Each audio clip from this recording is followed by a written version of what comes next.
তোরা বনজনে ছাড়বে তোরে, তা বলে ভাবনা করা চলবে না। তোরা বনজনে ছাড়বে তোরে, তা বলে ভাবনা করা চলবে না। ও তোর আশা লতা পড়বে ছিঁড়ে, আশা লতা পড়বে ছিঁড়ে, হয়তো রে ফল ফলবে না, হয়তো রে ফল ফলবে না। তা বলে ভাবনা করা চলবে না। তোরা বনজনে ছাড়বে তোরে, তা বলে ভাবনা করা চলবে না। আসবে পথে আধার নেমে, তাই বলে কি রইবি থেমে। আসবে পথে আধার নেমে, তাই বলে কি রইবি থমে।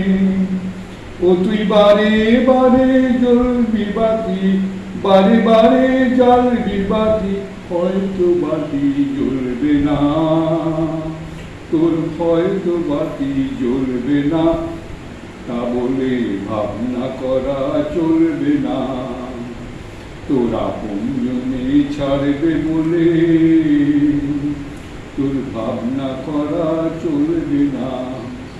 শুনে তোমার মুখের বাণী আসবে ঘিরে বনের প্রাণী। শুনে তোমার মুখের বাণী আসবে ঘিরে বনের প্রাণী। হয়তো তোমার আপন ঘরে পাঠান হিয়া গলবে না, হয়তো তোমার আপন ঘরে পাঠান হিয়া গলবে না। বদ্ধ দুয়ার দেখলি বলে এমনি কি তুই আসবি চলে। বদ্ধ দুয়ার দেখবি বলে এমনি কি তুই আসবি চলে। তোরে বারে বারে ঠেলতে হবে, হয়তো দুয়ার চলবে না, তোর হয়তো দুয়ার চলবে না। তা বলে ভাবনা করা চলবে না। তোরা বনজনে ছাড়বে লোরে, তা বলে ভাবনা করা চলবে না। এবার একটু হাসির কথা শুনুন। এখন এই সন্ন্যাসীদের কথা তো শুনলেন, ওগুলো সিরিয়াস খুব একটা নয়। সিরিয়াস না হলেও দেখুন সন্ন্যাসী বেরোনের সন্ন্যাসীদের কী জীবন, কী অদ্ভুত জীবন। আর তাদের সঙ্গে যে সমস্ত মানুষ থাকে তারাও কত অদ্ভুত।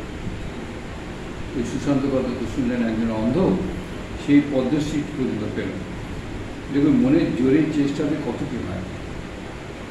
আচ্ছা, এবারে মেরি গান্ধী সরকার তার কথা বলছে। আমার অন্তরঙ্গ বন্ধু সুকণ্ঠ গায়ক উমাপদ ভট্টাচার্য একদিন আমাকে বললেন, একটি কালীবাড়ির একজন উচ্চপদস্থ কোলিয়ারির একজন উচ্চপদস্থ কর্মচারী কলকাতায় এসেছেন। তাদের কোলিয়ারিতে একটি উৎসব উপলক্ষে গানের আসর করতে চান। কোলিয়ারি মানে কলাক্ষর। ভদ্রলোকটি আমার পরিচিত, আমার উপরই তিনি গায়ক নির্বাচনে ভাগ দিয়েছেন। তুমি যাবে? আমি তখন রেডিও অফিসে চাকরি করি, সরকারি চাকরি, অফিস পালিয়ে সহসা কলকাতার বাইরে যাওয়া সম্ভব হয় না। আবার একটা বিপদ আছে, সরকারি চাকরি করতে করতে অন্য কোথাও থেকে অর্থ উপার্জন করাও চলে না। আমি খুব সাবধান হয়ে এই বেআইনি কার্যটি করে থাকি। মাঝে মাঝে কলেজ হয়, অত্যন্ত সংগোপনে এই কাজ করতে হয়। শহরের কাছে সাহেবের কাছে রিপোর্ট হলে আর রক্ষা থাকবে না। উমাপদকে জিজ্ঞাসা করলাম, কেমন লোক তারা?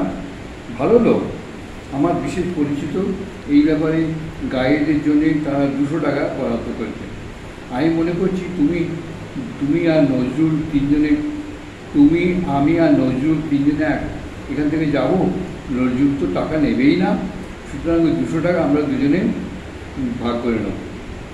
প্রস্তাবটি এতক্ষণ বেশ শ্রুতিসুখকর হলো। এখনকার কালে এক আসর গান গেয়ে 100 টাকা উপার্জন করা একজন গাইয়ের পক্ষে এমন কিছু বিস্ময়জনক নয়, কিন্তু আমাদের সেকালে আমাদের পক্ষে এটা একটু অভাবনীয় ছিল। পরম উৎসাহ বলে উমাপদকে জিজ্ঞাসা করলাম, আসরটি কবে হবে? এটা 1929 সালে, 1829 সালে কথা। সামনের রবিবার, দিনটিও খাসা। শনিবারে অফিস করে স্বচ্ছন্দে সেখানে যাওয়া যায় এবং গান বাজনা করে ভোররাত্রি গাড়িতে রওনা হলে অবশ্য করা যাবে সোমবার। সুতরাং ছুটি যাওয়ার বালাই নেই, অতএব অতি সহজেই সম্মত হয়ে গেলাম। 100 টাকা চারটিখানি কথা সহজে ছাড়া যায়। বিকেলের বন্ধুবর নজরুলের আমার বাড়িতে কি উৎসাহ তার নজরুলের সবাইতেই উৎসাহ। তার প্ররোচনার খেলায় আমার প্রাণান্ত হওয়ার যা দাখিল। আমি এই কলিয়ারির অনুষ্ঠানে যেতে রাজি হয়েছি সেটা তিনি শুনেও শুনতে চান না। বারংবার অনুরোধ করতে লাগলেন, চলেন নালন্দা চলো, নরিন্দা চলো, তোমাকে কলিয়ারি দেখিয়ে আনবো এবার। কয়লার খনি এর আগে দেখলেও নজরুলের মতো অভিজ্ঞতা আমার ছিল না।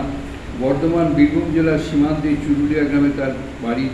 সেখান থেকে কয়লার খনি খুব বেশি দূরে নয়। শিয়ারশোল স্কুলের জীবন সেরেছে। আমি যত বলি কলিয়ারি আমি দেখেছি ভাই, তোমাকে আর অত ব্যাখ্যা করতে হবে না। নজরুল আর কে কথা শোনে? কয়লার খনিতে মানব চরিত্রের কত রহস্য লুকিয়ে আছে তার কি খবর রাখো তুমি?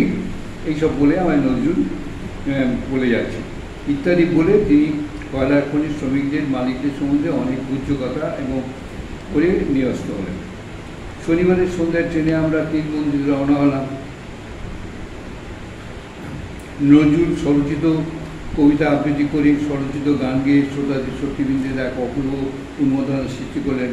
মহাপদর রবীন্দ্র সঙ্গীত ও আধুনিক সঙ্গীতে মধুবর্ষণ করলেন। আমিও কয়েকটি হাসির গান গাইলাম। প্রায় রাত 12টায় আসর ভাঙল। পুরো ব্যবস্থা মতো সেই দিনই শেষ রাত্রির ট্রেনে আমরা কলকাতা রওনা হওয়ার কথা, কারণ আমাকে পরদিনে কলকাতা অফিসে জয়েন করতে হবে। অনেক করে অনুরোধ করলেন এক ব্যক্তি, সৎ পরামর্শ দিলেন অফিসে মেডিকেল সার্টিফিকেট দিয়ে ছুটি চাইবার জন্যে। নজরুল তো জেদ ধরে বলতেন তিনি একটি দিন থাকতেই হবে। নজরুলকে কাকুতিমিতি করে বললাম, লক্ষ্মী ভাই আমাকে ছেড়ে দাও, তোমরা সরকারি অফিসের আইন কানুন জানো না, উপরওয়ালা জানিয়ে আমরা স্থান ত্যাগ করতে পারি না। এই ছুটির দিনে এসেছি, এটাও বেআইনি, আমাকে ছেড়ে দাও ভাই।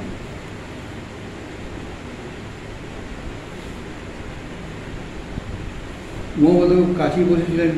আমি কানে কাজে মুখ নিয়ে চুপি চুপি বললাম, এরা কালকের আসরের জন্য আরও টাকা দেবে নাকি নয়নিরা?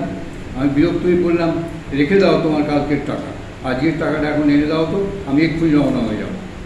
মহাপদ বললেন টাকা আনতে। নজরুল আবার আমাকে নিয়ে পড়লেন আর একদিন থাকার প্রসঙ্গ তুলে।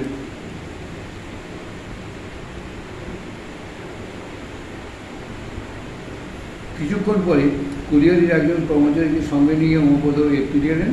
কর্মচারী আমাকে বললেন, রাত্রিরে আমাদের অফিস বন্ধ থাকে, খাজাঞ্চি মহাশয় শুয়ে পড়েছেন, এখন তো টাকাটা আপনাকে কোনোভাবেই দিতে পারলাম না, আপনি এখনই কলকাতা রওনা হয়ে যাবেন শুনলাম, আপনি যান, কাজী সাহেব মহাপদ তো রইলেন, এদের হাতে আপনার টাকা পাঠিয়ে দেবো।